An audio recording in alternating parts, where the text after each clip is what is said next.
Welcome to Negotiation Mastery, Counteroffers, and Influence. This training is designed to give you the skills, scripts, and strategies to take control of every negotiation and guide your clients with clarity and confidence. So, why does this matter? Because negotiation is where agents truly prove their value. Clients don't remember who unlocked the door, they remember who fought for them, who stayed calm under pressure, and who guided them to the finish line. And right now, in today's market, mastering the negotiation isn't optional. With shifting prices, multiple offer situations, and emotional clients, your ability to manage counters and influence outcomes is the difference between deals that close and deals that die. So here's how we're going to do it. I'm going to walk you through the psychology of influence, the step by step playbook for counteroffers, and the strategies top agents use to win without pushing. You'll leave this training with tools you can put into action immediately and the confidence to own every negotiation that comes your way. So let's get started. Welcome to Negotiation Mastery. In this training, we're going to deep dive into one of the most important skills you'll ever develop as a real estate professional. Negotiation is not just about numbers on a page, it's about controlling conversations, winning trust, and securing the deal. The agents who master negotiation don't just close more contracts, they build stronger relationships, they inspire confidence, and they become the agent people remember. Today, I'm going to show you exactly how to approach counteroffers, how to influence psychology, and how to handle tough conversations like a true professional. By the end of this training, you won't just have strategies, you'll have a playbook that elevates the way you negotiate forever. So, the first thing I want to talk about is the mindset shift. Okay, so let's start with mindset. When you hear the word counteroffer, for example, what do you think? Well, for a lot of agents, it can feel almost like a rejection, and the same for their buyers. But here's the truth: a counteroffer is actually proof that the other side is still interested. If they weren't, they would have just said no and walked away. Top agents never see counters as conflicts, they see them as collaboration. Now, this is the moment where you get to guide your client and shape the outcome. And remember, your energy sets a tone. If you approach a counter with panic, your client will panic. If you approach it with calm confidence, your client will feel safe.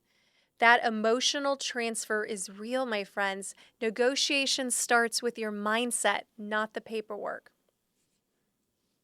All right, so let's talk about preparation and power. The best negotiators are the best preparers. Long before the first offer comes in, you should be ready. Always run an updated CMA and pull fresh comps. Markets move quickly, and you need the most current information to guide your client.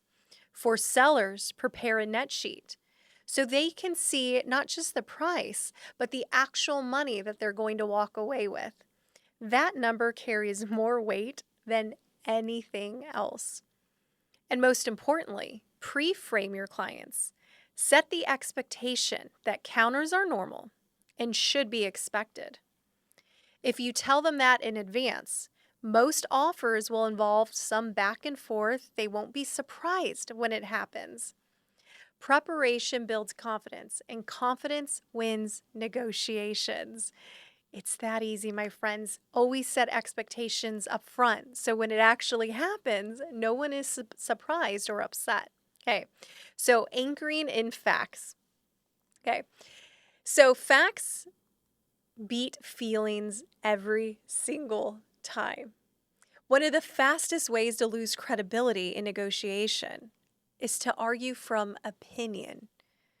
So instead of saying something like, I think this price makes sense, you want to say, well, the market is suggesting that this is the right price range. That small shift changes everything. Buyers and sellers can argue with you. They can't argue with the market. That's why top agents anchor every counter in data. So use comparables, use days on market, use absorption rates. The more you root your advice in facts, the easier it is for the other side to say yes. So remember this one line: I don't set the market. I interpret it for you. That's the authority you guys want to carry. All right, so let's go over the counteroffer playbook. So I want to talk specifically about counteroffers because they happen all the time in our transactions. Here's your step-by-step playbook. Step 1, reframe the counter as progress. Remind your client, this isn't a rejection. They're interested. They just need some adjustments. You see how we're disarming them and we're regulating emotions at that point. Step 2, anchor in facts. Pull your updated comparables, review the CMA, and show exactly why your position is reasonable. And step 3, explore terms beyond just price. Look at contingencies, repairs, timelines, and leasebacks. Sometimes adjusting terms can bridge the gap more easily than dollars. And step 4, respond quickly and always counter something. Silence kills deals. So even if your counter is modest, it keeps the conversation alive. So here's a script shift you can use. Instead of saying something like, that won't work, try saying, well, here's one way we can bring this closer together. Here's one way we can bridge this gap even more. That small change positions you as a problem solver, not an obstacle. Okay, we're going to talk about priorities beyond price. Here's what separates top negotiators. They know that price is not the only lever. So ask the other agent directly, besides price, what's most important to your client? You will be amazed at what you hear. Sometimes it's the closing date. Sometimes it's keeping appliances. Sometimes it's flexibility on a move out. These hidden priorities create opportunities for win-win solutions. For example, a seller might accept a slightly lower price if the buyer offers a 60-day run-back. A buyer might go higher in price if they can get closing cost credits. So when you uncover priorities beyond price, you shift from being a haggler to being a strategist. That's the level you want to play at always. And remember, in real estate, everything is negotiable. Everything on the residential purchase agreement, anything you can think of is negotiable. So keep that in mind when you're talking to the other agent on the other side. Okay, this is one of my favorites, empathy under pressure. Emotions kills more deals than bad offers ever will. I'm going to say that again. Emotions kill more deals than bad offers ever will.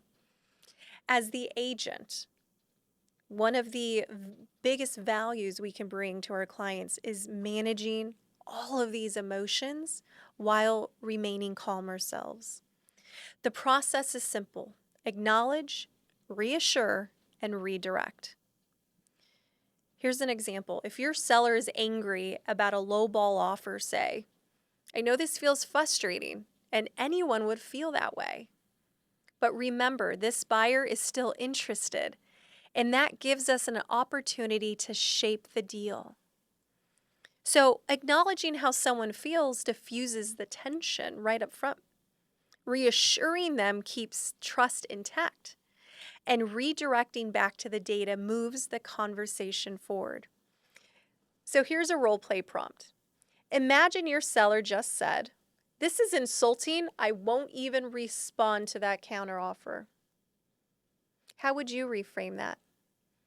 This is where empathy and leadership show up. So make sure you're the calm in the storm for your clients. That is why we're hired.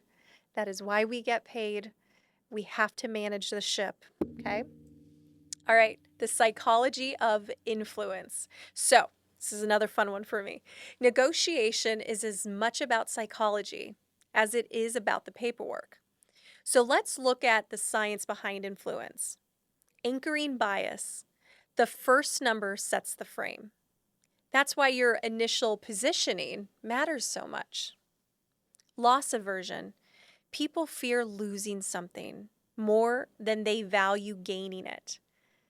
That's why urgency motivates. Okay? When you're given something, the other side feels compelled to give back. So offer small concessions strategically. And while silence, that sometimes can be more powerful. Sometimes the most powerful thing you can say is nothing. A pause after your counter creates pressure and forces the other side to fill the gap. So, influence isn't about being the loudest voice in the room, and that is a skill to be learned. A lot of people naturally react to something that's not going their way. So, we don't want to be the loudest one in the room. We want to be the most thoughtful and strategic and the calm, right? That's where you get a high level of influence. So, sometimes saying nothing at all is one of the most powerful things you can do. All right. Timing is everything in real estate. Even if we take steps back from this point, because we're imagining we're writing offers or reviewing offers for our sellers. But when you go back to prospecting clients, timing is everything. If someone reaches out to you on your website or your CRM, you can't wait 72 hours to get back to them, because they're going to go find another agent very quickly. Same thing in negotiations. Timing is everything, and it's one of the most, one of the biggest deal killers. Okay, so if an offer or counter offer sits for too long, excitement fades and doubt starts to creep in. So top agents respond same day whenever possible. Even if you're going in that little silence mode, you're not doing that for 48, 72 hours. Okay. Even if your client needs time to decide, what you need to do on the back end is communicate that quickly to the other side. A simple message like, we're reviewing and we're going to respond soon, keeps the other side engaged. And when you send a counter, always use a clear deadline. Urgency keeps momentum alive. Negotiation is not just about what you say, it's about when you say it as well. All right, creative counters. So, not every counter is about money. Creativity closes gaps that prices alone cannot. Offer options. Well, you can say the seller will accept $500,000 with a 30-day close, or $490,000 with a 14-day close. Which one works best for you? Giving choices makes the other side feel in control. And one thing I've learned in this industry, sometimes people just want to feel like they won something, even if it's as small as the other person paying for the home warranty. You want to fight for your clients as much as possible, but the reality is sometimes they need just one small win to keep the ball rolling forward. Okay? So use terms as currency. Maybe it's credits for closing costs, including furniture, offering a home warranty, or flexibility on move out. When you start thinking creatively, you expand the playing field. And that's how you turn stuck negotiations into signed contracts. All right, communication mastery. The best negotiators are not always the best talkers. They're the best question askers. You always want to have discovery questions ready to go. You want to ask a question and pause. You'll be surprised on how much you discover. There's plenty of times I have an agent on the other side on the phone, and I'm literally holding my lips shut to not talk because they're talking and talking and talking, and I'm discovering and I'm listening, and it allows a conversation to keep moving forward. So when a deal stalls, I want you to ask, what would happen if we accepted this offer as written? Then pause. Silence is uncomfortable, but it's powerful. People will talk themselves into clarity if you let them. So always recap terms out loud so there's no confusion. So just to confirm, here's where we're at. For example, that level of clarity builds trust with your client and with the other agent. In negotiation, clarity is currency, so please don't underestimate it. All right, the golden rule. The golden rule of negotiation is simple. Never reject outright. Always counter something. Yes, it sometimes is extra paperwork. Even if you're countering right back at the full price because you got a low ball offer. And set the stage for your sellers. Say, listen, I don't believe in rejecting anything out. I believe in extra paperwork. I believe in pushing things as much as possible. I believe in bridging the gap as much as we humanly can. And then we can make an educated decision from that point out. Okay? So even if your counter is small, it keeps the conversation alive. Once you stop countering, the deal is dead. And I want you to remember, sometimes the best counter is no counter at all, just accepting when the terms already meet your client's goals. Your job is not to win at every single point. Your job is to get your client to the finish line with confidence and clarity. All right, the offer levers wheel. So most agents only negotiate price. Top agents know that there's at least 10 or so different levers to pull from. You can negotiate closing cost, inspection terms, earnest money deposit amount, appliances, furniture, extended warranties, lease backs, move out flexibility, repairs, loan types, timelines. So picture this as a wheel. Price is just one spoke of that wheel. The pros know how to turn the entire wheel. And that's what makes them dangerous in the best way. So don't just stick to the price, and explain these things to your seller, for example. Explain what it would mean if we have a higher price and give them more in closing costs or in reverse. And this is where the estimated net sheets can really help you guys. All right, pitfalls that kill deals. So let's talk about the traps that kill deals. Ego-driven responses. We see this so much in our industry, and I'm doing everything I can to help turn that around. I want you guys to have a healthy ego, and that healthy ego is driven by confidence. And the more you practice these negotiation skills, say it in front of the mirror, record yourself, practice with a coworker, practice at home, the more confident you're going to be. And that's your healthy ego. So when agents or clients make it personal, the deals can collapse. I don't want you fighting with the other agent, because that's not serving your client. It's definitely not serving your mental capacity either. Okay? We also come across overloaded counters. Changing too many terms at once overwhelms the other side. And also delays or silence. Nothing kills momentum faster. We already went over that. So here's a script to remember. Instead of saying something like, well, that's just how it is, say, here's how this benefits you. That shift in language turns resistance into agreement. All right. So let's pause and reflect. What's one negotiation tactic that you will apply this week? Think about your last deal. Where did you lose leverage? Was it timing? Was it failing to uncover the other side's priorities? Or was it silence? One of my biggest takeaways that has really changed my business is asking the right questions. So I want you to jot down what questions can help you get further in the deal. And also, having the mentality that when an agent calls me, I want them to want to work with me. So I'm only going to bring out my healthy ego. Now, there are moments in real estate where things do get rough and tough, and that's fine. Sometimes we do have to get to level 8, 9, and 10 to make something happen. But that's not where you guys should start. I want you to always think of starting at a collaboration mindset. We need to be collaborating with our client, with the other agent, and their client. Because when we collaborate, we keep the wheel turning. Okay?